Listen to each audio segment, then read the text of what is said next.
Black Ops 4's weapon arsenal is one of the smallest out of any Call of Duty title we've ever seen, with only 27 weapons making up the game's original base list. And that includes all primaries, all secondaries, and also the combat knife.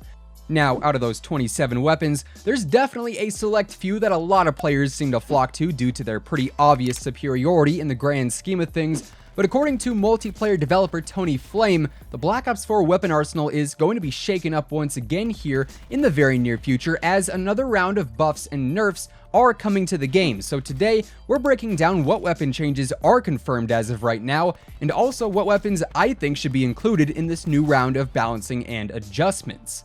What's up guys, Zach or Immortal here, welcome back to the channel, and thanks for stopping by. If you are new here and you want to stay up to date with the latest Black Ops 4 news and intel, we are always covering the latest leaks, updates, news, and patch notes whenever they become available, so if you are into that kind of stuff, feel free to subscribe with your post notifications turned on. That way you'll always know when a new video goes live. And if you enjoyed this video, let me know by dropping a like rating on it, as it does really help the channel grow. And now let's get into the next Black Ops 4 weapon balancing update, because this one is bound to be extra spicy. The initial talk of a new round of weapon balancing kicked off a few days back when Tony Flame responded to some tweets about snipers potentially being overpowered and broken.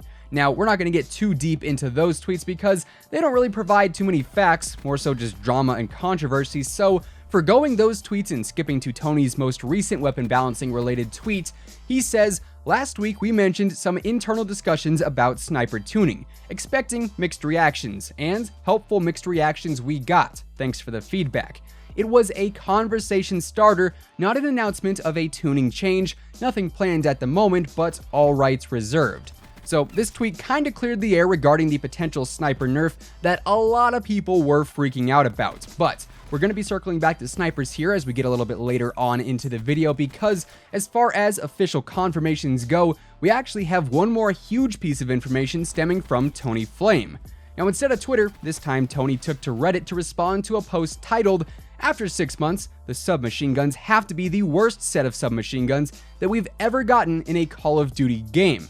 Now, this post essentially states that compared to the majority of assault rifles, tactical rifles, light machine guns, and of course the MOG 12, SMGs just cannot compete in a game like Black Ops 4 that has 150 health and also the addition of body armor in some cases. To this post though, Tony Flame replied by saying, "If you feel this way, you might have a pleasant surprise coming soon." So this response from Tony Flame hints at one or two things happening in the next major title update, maybe both too, I guess that's a third option there. So, A, SMGs are getting buffed to better compete with the other weapons in multiplayer. B, some of the listed weapons in this original post like the KN57, Maddox, Auger, and whatnot are going to get nerfed. Or C, both, or all of the above. Now, honestly, I'd put my money on C, because more than likely if the SMGs are going to be receiving some buffs, then some of the other weapons in the game are going to be adjusted as well. Now, Tony references that these changes will be coming soon, meaning more than likely this new round of weapon balancing will be coming in our next major title update, which could be happening on the 23rd, coming up here on Tuesday, or on April 30th when we get our brand new operation. As of now though, no update has been confirmed for Tuesday the 23rd, outside of the standard weekly black market refresh and also the weekly featured playlist update, but we do know for a fact that on April 30th, when Operation 4 and DLC 3 go live, we will definitely be seeing a new title update go live, as that kind of stuff normally does require a full-blown patch update to add in things like the new multiplayer maps, some new blackout map updates, etc, etc. So, at the very latest, I would say we'll see these new weapon adjustments go live on April 30th with the title update associated with Operation 4. Now, confirmations out of the way, let's discuss what I foresee happening in this next round of weapon balancing. A little preface for this conversation that's about to unfold: this is all based on my opinion and my thoughts. None of the adjustments or buffs and nerfs that I'm about to discuss are confirmed, they're just simply assumptions, so take that as you will, and definitely drop me a comment down below on what weapons you think need adjusted. So, kicking things off in the assault rifle category, this is obviously the class that dominates Black Ops 4, as literally every single weapon here is pretty solid. For starters, the ICR honestly I don't really think needs to be adjusted, as its damage is not nearly as good as some of the other assault rifles, but the lack of recoil it has, especially with Grip 2 equipped, makes up for that lack of damage, as you can stay on target much easier. If anything were to change though, I do think the ADS in speed, even with quick draw, is a little slow compared to a weapon like the Maddox, but after all, it is an assault rifle, it's not necessarily meant to be the most efficient run and gun weapon. The Rampart, if adjusted, definitely needs either a recoil increase and or a damage decrease, as it's currently one of the strongest weapons in the game, especially with high caliber 2 equipped, as it can kill in 4 to 5 shots at pretty much any range. And to be honest, it doesn't really have a whole lot of recoil, making it a pretty formidable weapon. The KN-57 I actually think sits in a pretty good spot as of right now, so honestly, I wouldn't touch that. The Vapor, once again, seems to be in a good spot as well in my opinion, so I'd leave that one alone as well. And then we get to the Maddox, and here's where things get a little bit tricky, because this gun is hands down one of the most popular weapons in the game, even after it's been nerfed a couple of times in the past. And the reason really lies in its attachments, combined with the fact that it is an assault rifle. Being able to add quick draw 1 and 2 on this weapon makes the ADS in speed incredibly fast, and allows for you to rush around with this gun like it was an SMG, except it has the damage properties of an assault rifle. Now you see where the versatility comes in, and that's why it's such a popular choice with the pros. Now, if Treyarch is trying to make players navigate away from the Maddox, I think the answer really lies with quick draw 1 and 2. Reducing that ADS in speed is definitely going to allow for SMGs and even other weapons to compete in one-on-one gunfights in a much more balanced way, and honestly, I feel like reducing that ADS in speed is the best thing you could do for some AR diversity. Now, swapping focus over to the submachine guns, all around I feel like a slight damage increase is needed if the ARs are going to remain as versatile as they are now.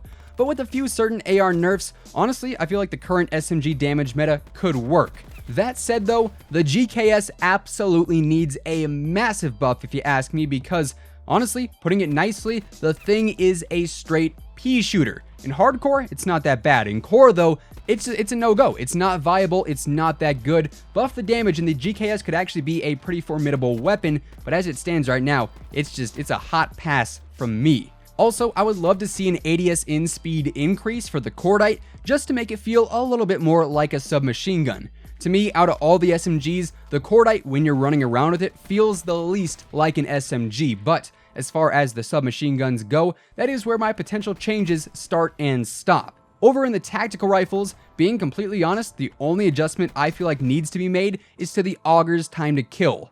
With double high cal on, this weapon can obliterate you, and with decent aim or a good trigger finger, it's semi-unstoppable in certain situations, so limit that and the Augur becomes a little bit more balanced in my opinion. Now, moving on over to LMGs. Oh boy, good old LMGs. This category is probably what infuriates me the most in this game right now, with the exception of one weapon that we'll be getting to here in just a moment, because every light machine gun to me has a little too much mobility. Like, either your character is just a flat-out tank and has no problem carrying around an LMG like it's a teddy bear, or these weapons have way too much mobility. I'm gonna go with the latter. The Titan should not be a run-and gun weapon. It should not be something you see players sprinting up the middle of the map and jump-shotting around every corner with. After all, it's an LMG, and honestly, same thing goes for the Hades and for the VKM as well. But outside of that mobility factor, the only real issue I have with LMGs right now is the Titan's lack of recoil. Increase that and immediately it is a much more balanced weapon. As far as snipers go, honestly, I don't have a huge problem with them. I know that's not the most popular opinion to some people, but really, to me, a sniper is not that much of a formidable opponent unless they are pretty decent with the gun. I'm just saying, Lil Timmy is not running around with the Pally or with the Koshka, knocking down fools left and right like he is, say, with the Titan or with the Maddox. They do require decent aim to be good with, and that, coinciding with the fact that they are a semi-auto weapon and have slower reloads and smaller magazines, I feel balances them out. Finally, over in the secondary department, I feel like the pistols, the launcher, and all the melees are fine as is, and my only true issue here lies with the shotguns. The Mog 12 is currently the most broken weapon in the entire game if you have Dragon's Breath equipped, as it's basically a one-hit kill all the time, and is something you can't really counter unless you're also using a Mog 12 with Dragon's Breath. Also, the SG-12 strobe light still throws off your aim a little bit too much if you ask me, so once again I feel like really the attachments are the problem causer here, not so much the base weapon. With that said though, that is what we know about our next major weapon balancing patch, and also my thoughts on what needs to be adjusted. Feel free to let me know your thoughts on my thoughts down in the comments below, and of course if you guys enjoyed the video, let me know by dropping a like rating on it, as it is much appreciated. Lastly, if you are new here to the channel and you like what you see, feel free to subscribe with your post notifications turned on, that way you'll always know when a new video goes live. And once again, thank you guys so much for tuning in, and until next time, take it easy, have an awesome rest of your day, and I'll catch you guys later. Peace out.